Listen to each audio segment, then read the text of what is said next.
சிம்பிளா சொல்லணும்னா வட்டிக்கு வட்டி கிடைக்கிறது தான் காம்பவுண்டிங் இன்ட்ரெஸ்ட். வட்டிக்கு எப்படி வட்டி கிடைக்கும்னு பாக்குறீங்களா? ஸோ காம்பவுண்டிங் இன்ட்ரெஸ்டோட ஃபார்முலா வந்து கூகுள்ல போட்டா உங்களுக்கே தெரியும். ஆனா அது கொஞ்சம் காம்ப்ளிகேட்டடா இருக்கும். ஸோ சிம்பிளா இந்த எக்ஸல்ல இருக்கிறத வச்சு நான் சொல்லி தர போறேன். ஓகேவா? So first year starting balance, next வந்து இயர்லி இன்வெஸ்ட்மெண்ட், அடுத்து ரிட்டர்ன்ஸ், அடுத்து எண்டிங் பேலன்ஸ். ஓகே, 21 வயசுல தன்னோட எஸ்ஐபி ஸ்டார்ட் பண்ணிருக்காருன்னா அவரு ஸ்டார்டிங் பேலன்ஸ் ஜீரோல இருப்பாரு. ஓகே, அவர் இன்வெஸ்ட் பண்ண போறது 25,000 ரூபாய். அவருக்கு வருஷத்துக்கு ஒரு 13% இன்ட்ரெஸ்ட் ரேட் கிடைக்குது அப்படின்னு வச்சுக்கிட்டா அவருக்கு அந்த வருஷத்துல 25,000 ரூபாய் இன்வெஸ்ட் பண்ண அமௌண்ட், அது இல்லாம 3,250 ரூபாய் இன்ட்ரெஸ்ட் அமௌண்டா கிடைச்சிருக்கும். 22வது வயசுல அவர்கிட்ட இருக்கிறது 28,250 ரூபாய் அவரோட ஸ்டார்டிங் பேலன்ஸா இருக்கும். ஸோ அந்த வருஷமும் அவர் வந்து 25,000 ரூபாய் இன்வெஸ்ட் பண்றாரு. அதுக்கும் ஒரு 13% இன்ட்ரெஸ்ட் கிடைக்குது அப்படின்னா அவருக்கு அந்த வருஷம் முடியும் போது 60,172 ரூபாய் அவரோட அக்கௌண்ட்ல இருக்கும். ஓகே, ஸோ இதுதான் காம்பவுண்டிங்கோட எஃபெக்ட். போன வருஷம் 3,250 ரூபாய் தான் கிடைச்சது.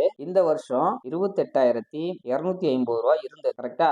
அது இல்லாம 25,000 ரூபாய் அவர் இந்த வருஷம் இன்வெஸ்ட் பண்ணிருக்காரு. ஸோ இது ரெண்டையும் சேர்த்தா அவர்கிட்ட 53,250 ரூபாய் இருக்கும். இந்த 53,250 ரூபாய்க்கு இன்ட்ரெஸ்ட் கொடுத்துருக்காங்க 13%. அதை சேர்த்துனா 60,172 ரூபாய் அவரோட அக்கௌண்ட்ல இருக்கு. ஓகே, இப்போ இந்த 60,172 ரூபாய் 23 வயசுல அவரோட ஓப்பனிங் பேலன்ஸா இருக்கும். ஓகே, இப்போ இதுல ஆல்ரெடி அவருக்கு 2 டைம் வந்த இன்ட்ரெஸ்டும் இருக்கு, 2 டைம் அவர் இன்வெஸ்ட் பண்ண அமௌண்ட்டும் இருக்கு. 25,000 ரூபாய் இன்வெஸ்ட் பண்ணும்போது 3,250 ரூபாவும், செகண்ட் டைம் அவர் இன்வெஸ்ட் பண்ண 25,000 பிளஸ் 28,250 ரூபாய்க்கு சேர்த்து அவருக்கு கொடுத்த இன்ட்ரெஸ்ட் ரேட் இதே மாதிரியே தான் வருஷம் நமக்கு ஏறிட்டு இருக்கும். இந்த காம்பவுண்டிங் இன்ட்ரெஸ்ட் யூஸ் பண்ணி ஈஸியா நம்மளோட கோல் அடையலாம். காம்பவுண்டிங் இன்ட்ரெஸ்ட்ல இன்னொரு சூப்பரான ஒரு விஷயம் என்ன இருக்குன்னா, அதாவது ஒரு 10 வருஷத்துக்கு 25,000 இன்வெஸ்ட் பண்ணிட்டு அப்படியே விட்டுட்டாங்க. ஓகேங்களா? 2,50,000 ரூபாய் தான் இன்வெஸ்ட் பண்ணிருக்காரு. ஆனா அதை அவரோட 60வது வயசுல தான் அவர் எடுக்க போறாரு. அந்த 2,50,000 ரூபாய்